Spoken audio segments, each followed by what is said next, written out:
Es, gracias, es muy hermoso estar en la presencia de Dios porque Él siempre conoce nuestras necesidades, conoce lo más profundo, nuestras carencias, también necesidades, pero también nuestros momentos de victoria.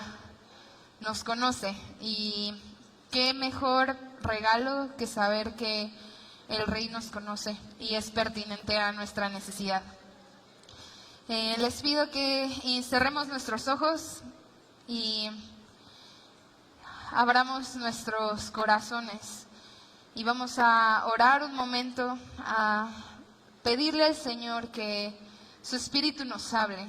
Cada quien en sus palabras le pido que tome un momento y le diga: Espíritu, habla mi vida, revela, Señor, en mi corazón las cosas que aún mi entendimiento no ha comprendido.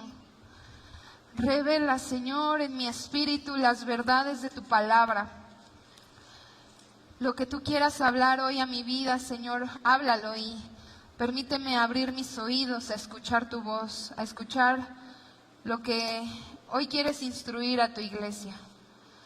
Instruirnos, Señor. Hoy te pido que seas tú, Espíritu Santo, el que hable a través de mi vida para transmitir únicamente como un vocero el mensaje para tu iglesia, Señor. Lo que tú quieres que entendamos y que sea una realidad para vivir en nuestras vidas, Padre amado. Ponemos este momento en tus manos, en el nombre de Jesús. Amén. ¿Cuántos vinieron el domingo pasado? Pues muchos. Yo no vine. Pero ¿alguno notó que que algunos de los jóvenes como que empezaron a hacer algunas cositas que a lo mejor no se notaban tanto? ¿Sí?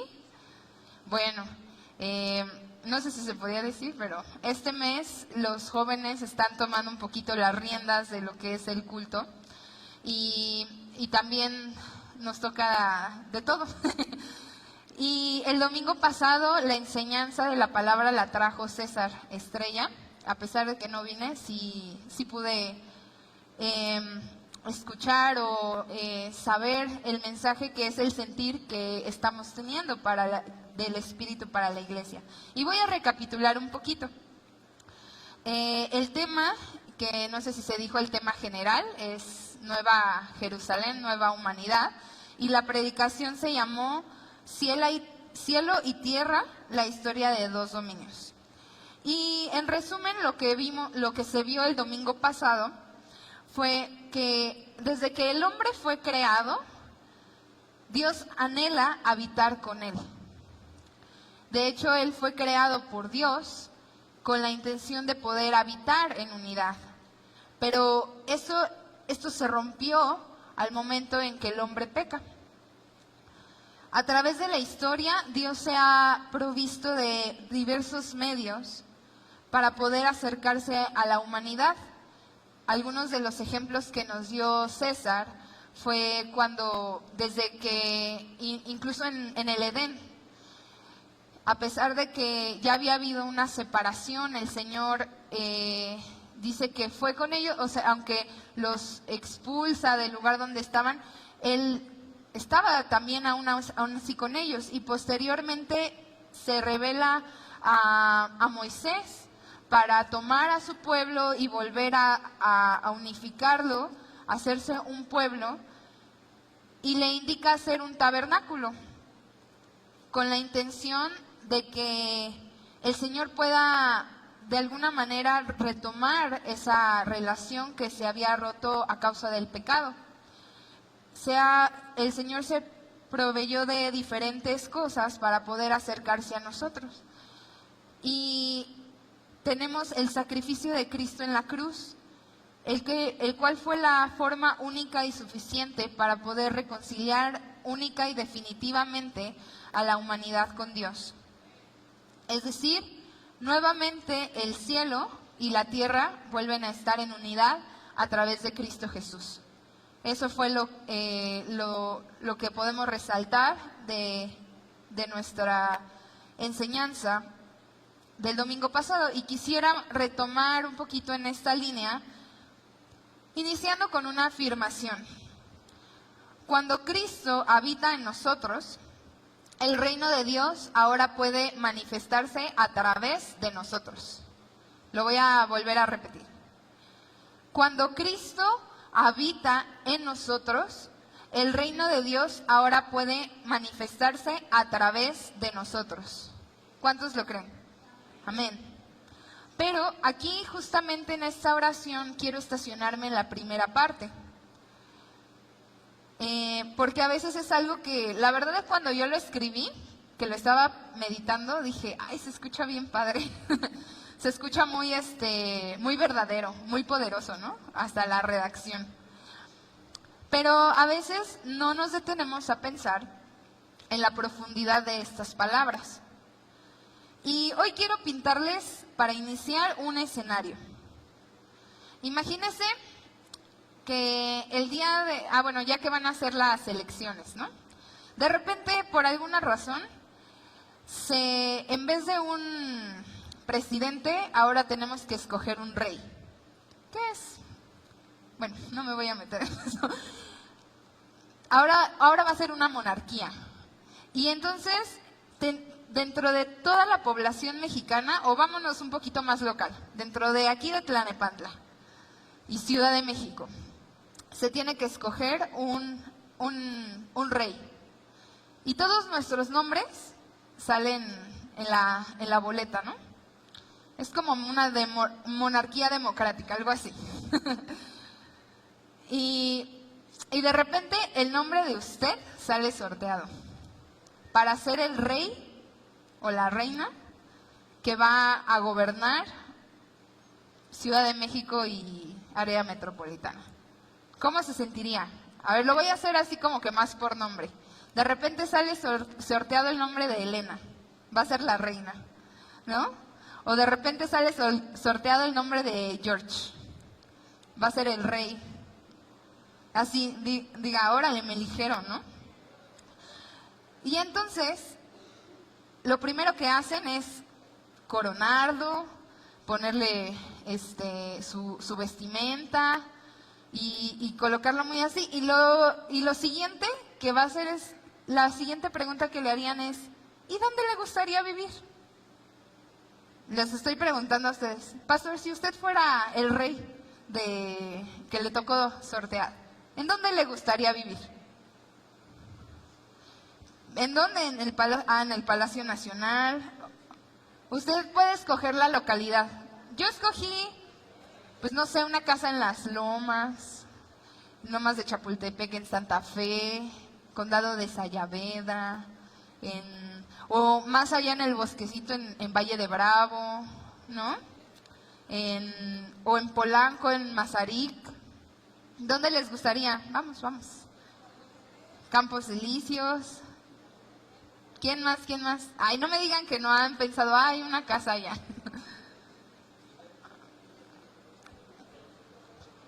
No, es imaginarse si ustedes fueran si fueras la reina, ¿dónde escogerían? Bueno, escogeríamos un lugar, creo que al menos un vecindario bonito, ¿no?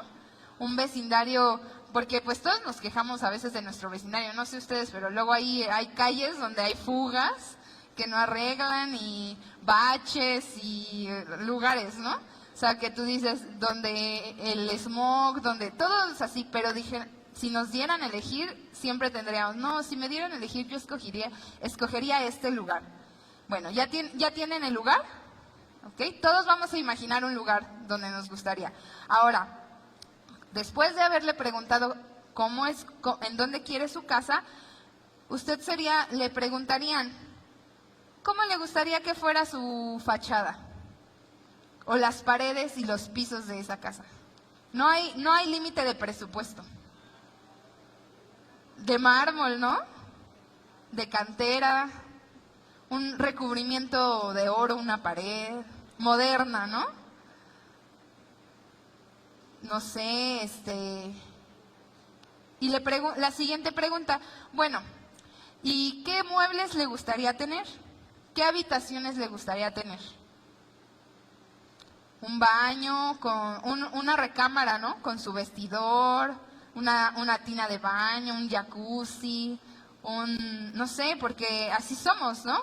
O solo soy yo la que me imagino las cosas. Porque los veo así como diciéndome, no, a mí me encanta mi regadera.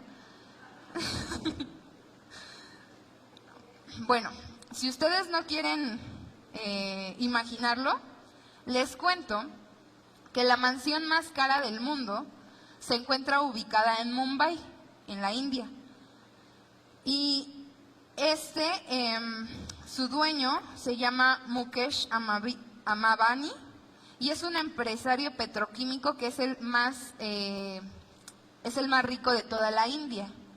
Su casa, para los que se la imaginaron de solo 3 pisos, su casa es de 27 pisos.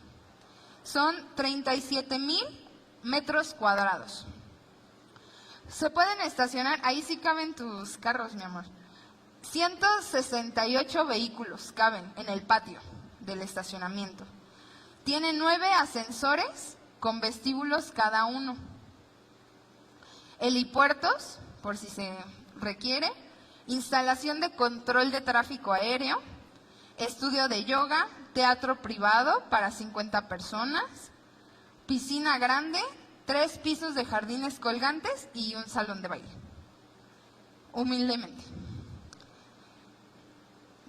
¿Ya nos volamos todos? ¿Ya su casa ya empezó a estar más grandecita? ¿La que imaginábamos? Bueno, este hombre es solamente un petroquímico, un ingeniero petroquímico. Y su casa está denominada como la casa más grande y más cara de todo el mundo. Pero yo me ponía a pensar en esto y ¿saben algo? Ese hombre se ve muy, pues, poderoso, ostentoso. Pero yo me ponía a pensar que nuestro Padre, el Rey del universo, no el rey de una zona, el Rey del universo, el dueño del cielo y de la tierra, del mar, de los animales, el dueño del oro, el dueño de la plata, el dueño de los astros, el que mantiene el orden de la vida, el que tiene en su mano el poder de la vida, de la muerte, de los ciclos naturales, que los ha mantenido durante millones y millones de años, el que le da la existencia a todo lo que conocemos, todo lo que vemos, todo lo que respiramos, todo lo que podemos palpar. Él decidió habitar en ti y en mí. Amén. Y quiero por favor que tomemos unos momentos para pensar en esto, porque a veces nosotros anhelamos tanto tener algo ostentoso, algo caro, lo más poderoso, y los poderosos de los poderosos del mundo compran las cosas, pero el dueño de todo eso escogió habitar dentro de mí, dentro de ti. Por alguna razón extraña y desconocida, ¿no? Tú y yo somos el lugar favorito de Dios para habitar. Somos su templo. Y si tú no lo sabías, por eso quise hacerlo consciente el día de hoy. Somos el templo de Dios. En la primera carta a los Corintios fue escrita por Pablo a una iglesia que estaba viviendo situaciones de moralidad complicadas, porque la ciudad estaba situada en un puerto donde venían muchos comerciantes y había una iglesia establecida en esta región. Sin embargo, muchos de estos comerciantes pues no conocían a Cristo y tenían otras creencias, y lo que ellos hacían era una ciudad muy conocida porque ellos llegaban, los comerciantes llegaban y había templos de adoración a los dioses paganos. Entonces, alrededor de toda la ciudad había templos y se hacían sacrificios y algunos rituales para dioses falsos, dioses paganos. Y esta era la situación que se estaba viviendo aquí a la iglesia que le escribe en Corinto. Pero eso no era todo. El problema era que estas costumbres o estas inmoralidades se habían estado permeando dentro de la iglesia. Y se empezaban a ver cosas que había como esa corrupción moral. Y es en el contexto en el que Pablo le escribe a la iglesia. Y le dice algo que se lo enfatiza mucho.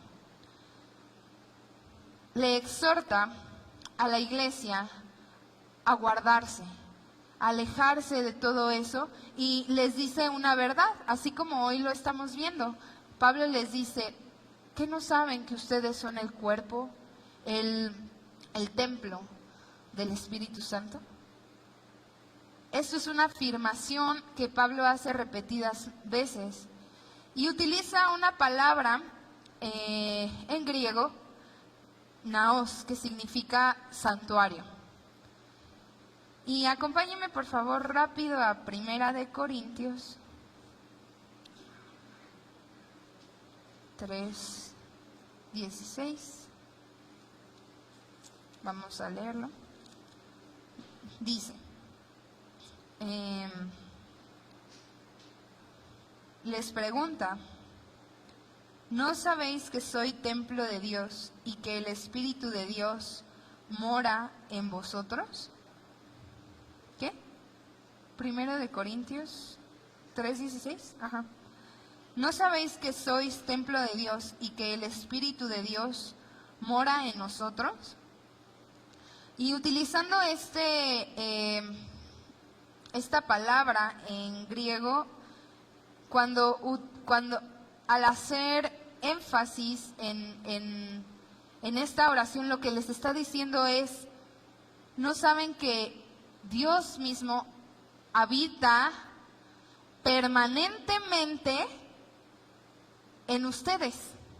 O sea, todos los días, constantemente, en todo momento, todo el tiempo. No les está diciendo, cuando van a la iglesia, ahí está Dios, y ahí lo ven. Lo que les está diciendo es, ¿sabían que todos los días de nuestra vida el Señor habita dentro de nosotros en todo momento? Y es reiterativo, todo el tiempo. Y eso aún en esta época que estamos viviendo, porque si lo comparamos con Corintios, pues podríamos decir que estamos viviendo algo similar en ocasiones, ¿no? Hay muchos tipos de ideologías o de cosas que a veces llegamos a adoptar, ¿no? Como iglesia. Pero la realidad es que seguimos siendo el templo, así como Pablo exhortaba a la iglesia en ese momento y les decía, ustedes son el templo del Espíritu Santo. Aún en estos tiempos, aún es pertinente a nuestra vida a decirnos, cada uno de nosotros, Casa de Pan, vive diferente, y todo el cuerpo de Cristo somos templo del Espíritu Santo. Cuando le permitimos entrar a Cristo a nuestra vida, aceptando el sacrificio de su Hijo en la cruz, en ese momento es cuando nos volvemos templo, tabernáculo o morada de Dios. ¿Han escuchado esto de que en algún momento deja entrar a Cristo, ¿no?, a tu corazón? Y pareciera así una metáfora, pero no, se dice que en realidad sí, nos convertimos en la habitación, en la morada, en el tabernáculo del Señor. Y hoy quisiera, a lo mejor brevemente, pero compartir 3 características que tiene el templo de Dios. Y para esto voy a tomar el capítulo de Levítico 8, número 8. Entonces, podemos ir a él. No lo voy a leer, pero ahí es donde voy a tomar estas referencias. ¿Cuántos están en la lectura de la Biblia? ya leímos aquí el Antiguo Testamento y es muy interesante ver todos, a veces pareciera como un poco aburrido, estresante, todas las normativas o cosas que el Señor mandaba hacer, pero en realidad todo esto nace de esto que estamos viendo el día de hoy, del anhelo de Dios por poder estar cerca de nosotros, ¿no? Y bueno, la primera característica del templo de Dios es que es santo. Santo significa literalmente en el diccionario libre de toda culpa. Es ser apartado. En el Antiguo Testamento, cuando Dios establece todas estas normas o los pasos que se deben de seguir para construir el tabernáculo y que el Señor pudiera estar entre ellos, uno de esos, lo primero es que hacían un ritual establecido por Dios de consagración o dedicación a Dios. Porque todo lo que había en el templo, incluidos los sacerdotes que entraban, debían santificarse, es decir, apartarse para poder estar dentro del templo, del tabernáculo. Absolutamente todo lo que había dentro del templo, del tabernáculo, debía ser exclusivo, de uso exclusivo para Dios. Incluso, algo interesante es que la tribu de Leví, que eran los encargados de poner el tabernáculo, quitarlo cuando se iban a mover, hacer los sacrificios, todos los demás tribus tenían una heredad y un trabajo que Dios les había determinado a cada tribu. Pero la tribu de Leví no tenía otra cosa más que era exclusivo, apartado. O sea, los sacerdotes no eran sacerdotes y pastores, ¿no? Sacerdotes y algo más, ¿no? Ellos toda su vida se dedicaban única y exclusivamente para el servicio del tabernáculo del Señor. Entonces, incluso las mismas personas, los sacerdotes, eran exclusivos para el servicio de Dios. Todo lo que ellos hacían y tocaban tenía que ver con estar dedicados a Dios, una propiedad exclusiva. Y algo bien chistoso que me pasó cuando yo estaba leyendo, porque son muchas cosas, objetos y todo, había creo como un aceite o un incienso que era de un olor muy específico y le dice qué ponerle, qué plantas combinar y todo, porque dice que es un olor grato, ¿no? Y en cuanto lo leí, yo dije, ay, deberíamos de copiar esa esencia, ¿no? Para ver a qué huele, porque ha de oler muy rico si Dios mismo le está preparando. Y enseguida, después dice, pero nadie podrá volver a usar eso, porque eso es exclusivo para el tabernáculo. Y dije, ching, no se pudo. Porque incluso esos aromas o las esencias que usaban, me parece que era el aceite, también tenía especificaciones y nadie más. O sea, si yo me quería, decía, hacer mi propio aceite y vendo el mismo aceite que hay en el tabernáculo, no, eso no se podía. Porque todo lo que había, todo lo que tocaban, todos los objetos que se tenían dentro del tabernáculo eran de uso exclusivo.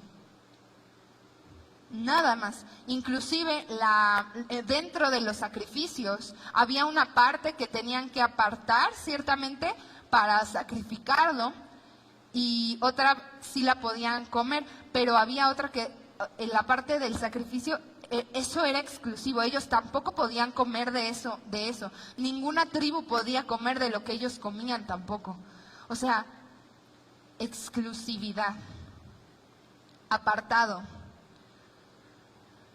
Y claro, ahora nosotros, siendo parte de esa nueva humanidad, debemos ser conscientes que como templo de Dios, nosotros también debemos ser exclusivos de Dios, exclusivos para Dios. ¿Apartados de qué? Del pecado, de la maldad, de ideologías, de corrientes del mundo, inclusive apartados de nuestros propios deseos. Porque dice Pablo en otra de sus cartas que los deseos de la carne son contrarios a los deseos del Espíritu. Entonces somos apartados, debemos ser exclusivos. Para poder hacer una consagración en el tabernáculo, lo primero que se debía de hacer era rociar aceite sobre todos los objetos que estaban dentro del tabernáculo. Después, sacrificar un becerro, y también hacían sacrificios de otros carneros, de ciertas características muy especiales, muy puros los becerros, los carneros que se iban a sacrificar, y derramar su sangre, rociarla sobre todo lo que había, para que entonces todo pudiera ser santo, exclusivo. Cristo fue el Cordero perfecto que derramó toda su sangre para que nuestro templo fuera santo, para que ahora nosotros podamos ser santos. Pero lo más importante aquí es que hoy, cada día, nosotros debemos recordar que somos exclusivos de Dios, dedicados a Dios. Yo ya no me sirvo a mí misma, ni a mis deseos, ni a lo que me encanta hacer, porque mi carne siempre va a ir en contra de lo que Dios quiere, de lo que el Espíritu. Pero entonces debo decir, yo ya fui apartada, fui sellada con la sangre de Cristo, hoy soy santo, un templo santo. Entonces, número 1, el templo de Dios es santo. La segunda característica del templo de Dios es que en su templo hay adoración.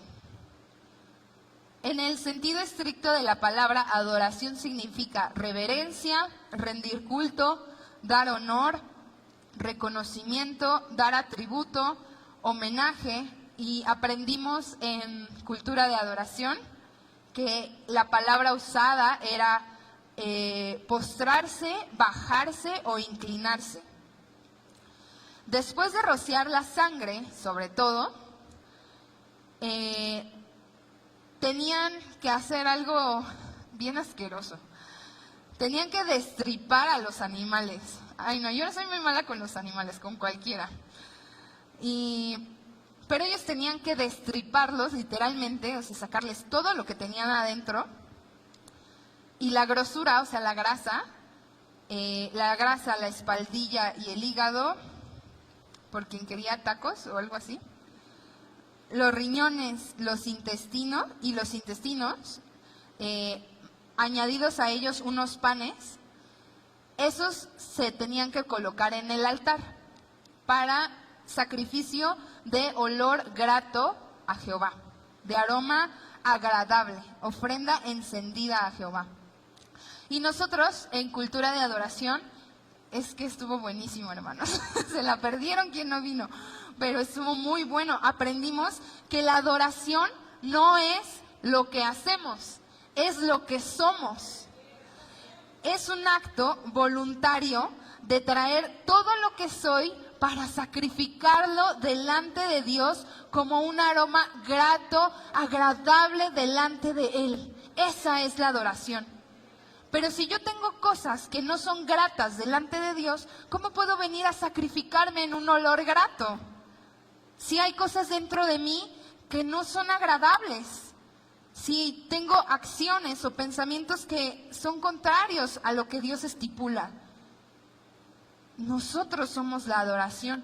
Y ser adoración a veces significa dar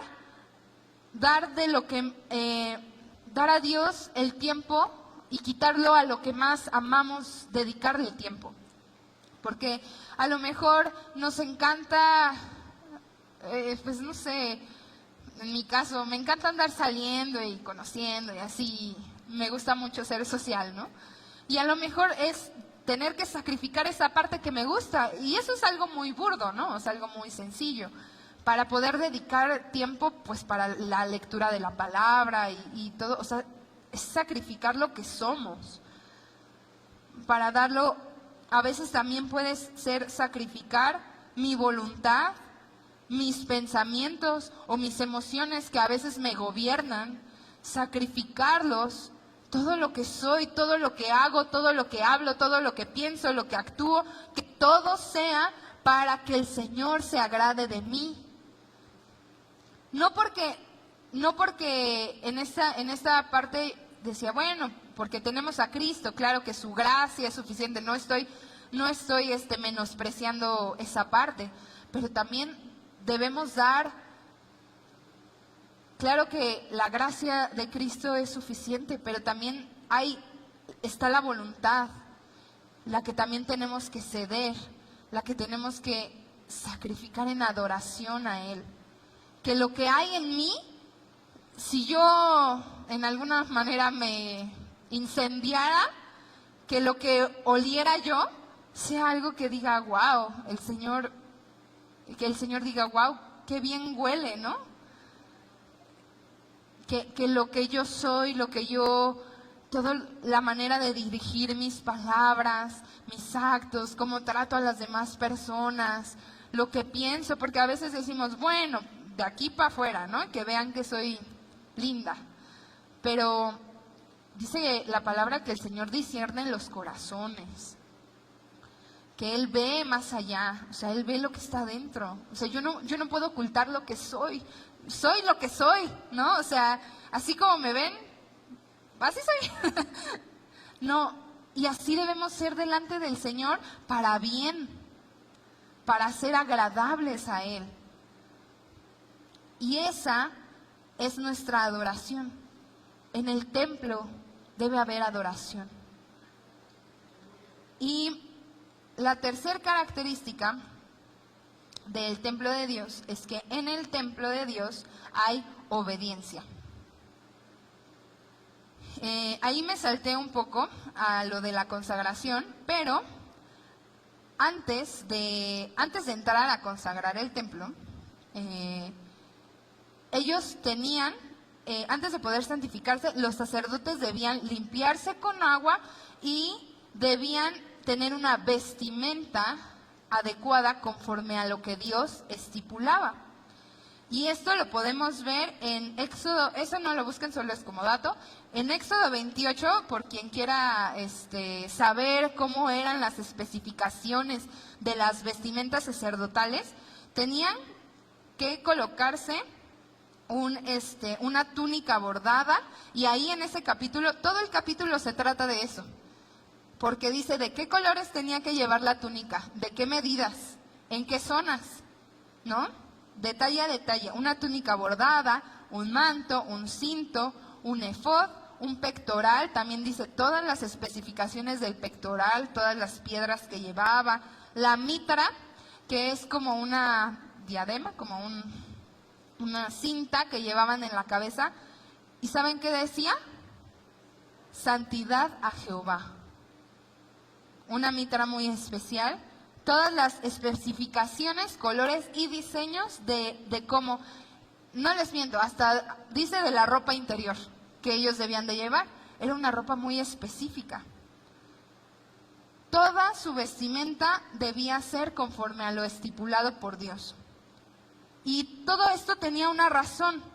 Si no lo hacían, simplemente no podían estar con Dios, porque eso era parte de lo que Dios ponía para poder estar en contacto con el hombre.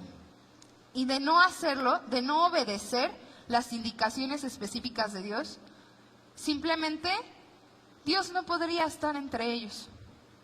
Porque, por ejemplo, el tabernáculo también dice de tantos codos, tantas medidas, longitudes, la primera cortina, la segunda cortina, y todo tenía una especificación. Pero si ellos no hubieran obedecido al pie de la letra lo que el Señor les había dicho, simplemente la presencia de Dios nunca hubiera podido estar entre ellos.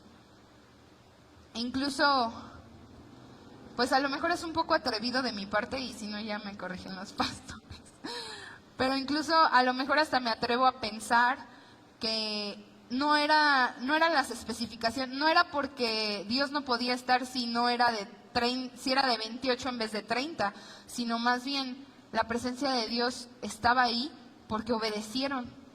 El punto no era que fuera así o así la medida, sino el punto de que la presencia de Dios estuviera ahí era la obediencia que ellos habían tenido ante la indicación de Dios. Y si ellos no cumplían esta vestimenta, también ellos podían morir al entrar a la presencia de Dios. Había una razón de protección para ellos. Pero algo interesante que aprendí también recientemente en el Instituto Bíblico Local, cuando estudiamos el Antiguo Testamento, es que no solamente implicaba lo que se hiciera por fuera, sino que también había la importancia del comportamiento de lo que ellos pensaban, de lo que pensaban y lo que pasaba dentro de sus corazones. O sea, la intención de las acciones debía apuntar también a lo que Dios ordenaba. Porque no es lo mismo que me digan, a ver, pásame la botella, ¿no? A que yo diga, sí, claro que sí, te paso la botella. O sea, son cosas diferentes, ¿no? Pero la actitud viene desde adentro. Porque yo podría obedecer en mis acciones, por así decirlo. Pero en mi corazón no hay una rendición y no hay, o sea, decir, bueno, pues lo hago porque tú me dices, no porque yo diga, o yo porque yo lo crea. Y no era cumplir por cumplir. Debía haber una obediencia nacida desde el fondo del corazón. Y esto lo vemos hay muchos pasajes que no lo explican, pero uno de ellos es el Salmo 40, de el 6 al 8. Ya me pasé.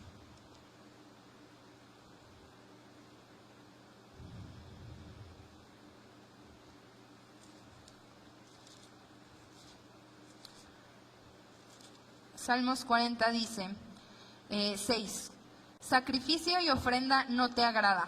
Has abierto mis oídos, holocausto y expiación no has demandado. Entonces dije, he aquí vengo, en el rollo del libro está escrito de mí. El hacer tu voluntad, Dios mío, me ha agradado, y tu ley está en medio de mi corazón. Entonces, el Señor... Y estamos hablando de que este Salmo de David está escrito todavía dentro de esa época donde todavía había sacrificios, donde, bueno, todavía se tenían que cumplir con ciertas cosas, pero David entendió que no significaba acerca de lo que ellos, que nada más hacerlo por hacerlo, sino que debía haber algo que debía nacer desde el corazón para obedecer lo que Dios había estipulado. Porque hacer tu voluntad implica obediencia.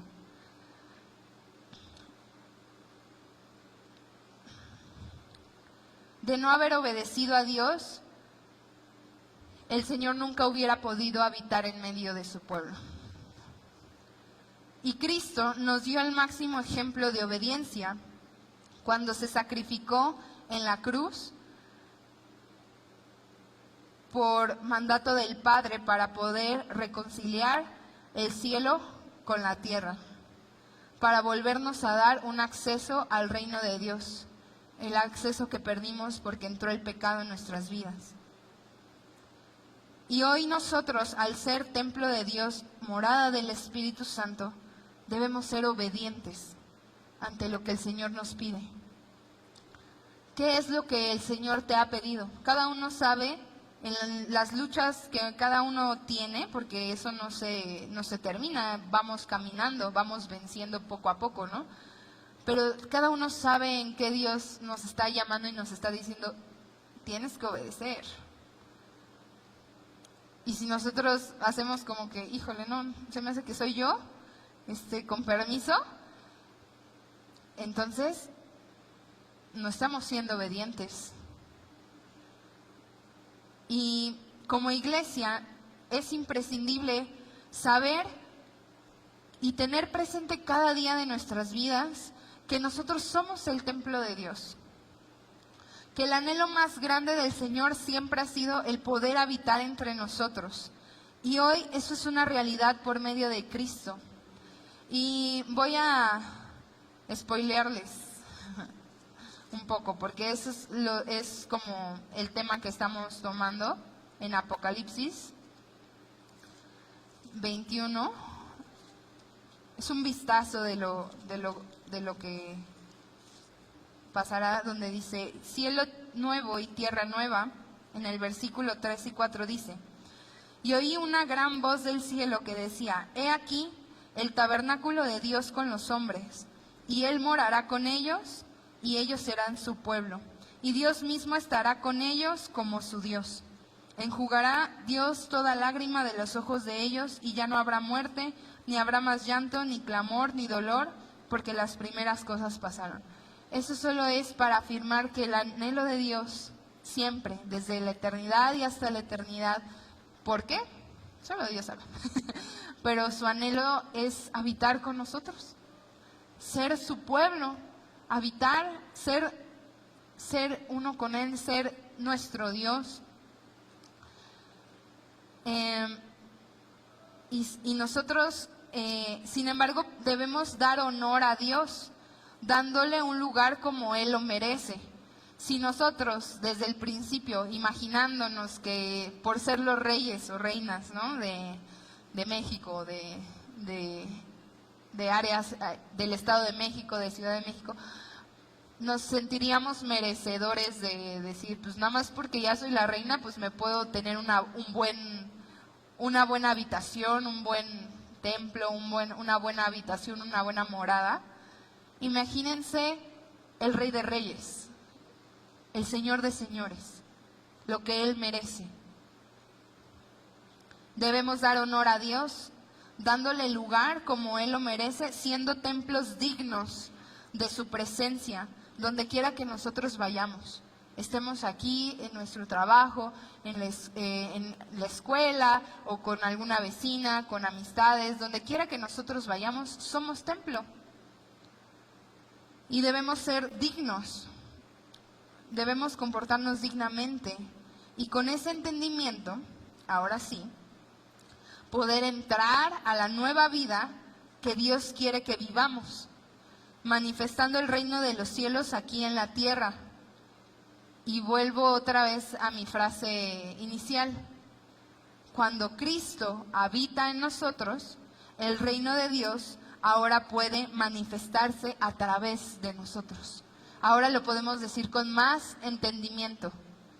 Cuando Cristo habita en nosotros, su templo, el reino de Dios ahora puede manifestarse a través de nosotros. Entonces, les pido por favor que nos pongamos de pie y voy a recapitular rápidamente las 3 características del templo. Y quisiera que cerremos nuestros ojos y lo digamos para nosotros. Yo que soy el templo de Dios, debo de ser santo. Yo que soy el templo de Dios, en mí debe de haber adoración. Y yo que soy templo de Dios, en mí debe de haber obediencia. Y vamos a orar. Vamos a orar y pues no quiero hacer como un llamado, pero quiero que reflexionemos cada uno. Que voy a decirlo de esta forma, ¿qué calidad de templo estamos siendo para el Señor? Y no con un afán de decir, híjole, lo he estado, qué terrible, Dios, mejor que se vaya. No es eso, sino al contrario, es una palabra del Espíritu a nuestras vidas de decir, Señor, ¿qué me falta? Quiero ser una morada digna delante de ti. Vamos a cerrar nuestros ojos y hagamos de esto una reflexión personal, un análisis personal.